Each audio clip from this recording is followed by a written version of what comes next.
welcome to Southeast Wisconsin Preps Report. My name is Mike Ramczyk, and today we'll look at some of the hottest high school sports topics in our area. It may be in the single digits outside, but the action is heating up on the basketball court in the Southern Lakes Conference. Burlington is making its mark with 4 straight wins, including a 75-71 decision over Wilmot recently. Brandon Shatner went off for 45 points for the Panthers, which was the second highest point total in Southern Lakes Conference history. But Ben Geiger is leading the Demons offensively. He's second in the league with 17 points per game and is lethal behind the three-point line. As good as Burlington has been, Union Grove is clinging to the top spot for now. The Broncos are 11-3 and don't face a real test until January 31st at Waterford. Waterford, Burlington, and Wilmot are all within a game of the Broncos. Look for a 4-team race moving forward. Here's a bold prediction. The February 4th matchup between Union Grove and Burlington in Burlington will decide the winner of the conference.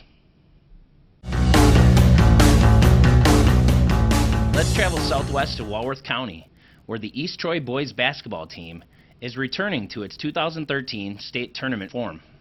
The Trojans, led by controversial coach Darrell Rayfield, are 9-3 and making waves in the Rock Valley North Conference.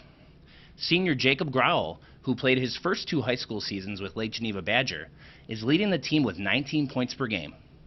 Matt Kaminsky, Willie Lance, and Connor Mitchell also provide double-digit scoring.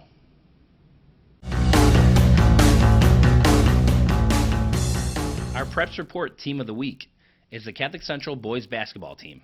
Winners of 7 straight, these guys are flat out on fire, including victories over Racine St. Cat's and Kenosha St. Joe's. The little engine that could, so to speak. The Toppers are a school of 170 and face a murderer's row of competition in the Metro Classic Conference. Whitefish Bay Dominican, the 2-time defending Division III state champion, sits a game ahead of Catholic Central in the standings. With balanced scoring from Bailey Wright, Tegan Miles, Ben Heiligenthal, and Spencer Wilker, the 6'7" Miles mans the middle and makes life miserable for opposing offenses. Check out www.myracinecounty.com for more on the Toppers.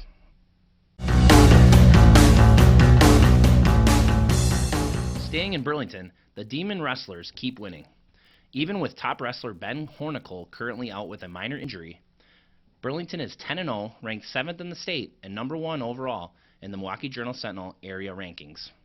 Defending 126-pound state champion Josh Bird is bouncing around weight classes, but it doesn't matter.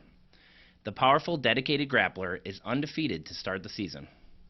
Expect an instant classic January 30th at Elkhorn. The Elks are 15-4 in dual meets and ranked in the state. Elkhorn recently won the Norski Invite and DeForest. Junior Dylan Linhart won the 195-pound title to lead the Elks. Junior Connor Leahy, Junior Bryce Fitzgerald, Senior Ryan Nelson, Sophomore Connor Moore, and Junior John Olson all finished in 2nd place. Elkhorn had 13 of its 14 wrestlers finish in 4th place or higher at the tournament. Preps Report would like to give a shout-out to the Whitewater girls basketball team, who recently jumped into the Division III state rankings with a 10-2 record. Led by Brooke Trewin, the Whippets sit atop the Rock Valley North standings. Congrats! This week in Sports Check, we will debate who's the best team in boys basketball in the city of Burlington, the Catholic Central Hilltoppers or the Burlington Demons. Catholic Central is a Division V school with only 170 kids. They're 10-2, they've won 7 in a row, and have knocked off Powers, Racine St. Cat's, and Kenosha St. Joe's. Burlington is 7-6, but is 5-2 in the Southern Lakes Conference and only a game behind Union Grove. Let's look at matchups. Catholic Central beat Wauwatosa Central, but Wauwatosa Central split with Burlington. Racine St. Cat's crushed Burlington. However, Catholic Central crushed Racine St. Cat's. Burlington features an up-and-down athletic style of play. They want to get up and down the court, score in transition, and be very flashy, to be quite frankly. Catholic Central has more of a slow-tempo, methodical style. They have a 6'7" center. They won't let you in the paint. They want to slow the game down and win with their defense. They never really play each other because one team is 1,000 more kids, and it just wouldn't make a lot of sense. But it would be a dream matchup, and one people in the city of Burlington would love to see. Twitter has been heating up this week on who would win this hypothetical game. Let's take a look at Dan Medaw's Twitter, at Dan Medaw, and I pointed out how both teams have played like opponents. He said, to use a transitive property in sports is pointless. Matchups are completely different. Poor fallacy from fans.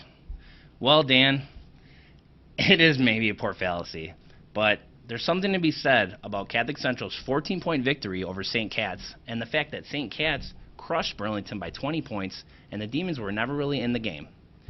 In my opinion, Burlington is a bigger school and actually has a little bit more athletic talent than the Toppers.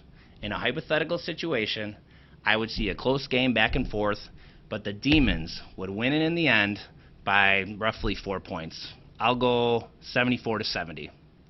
Thank you for watching Preps Report. This has been Mike Ramczyk.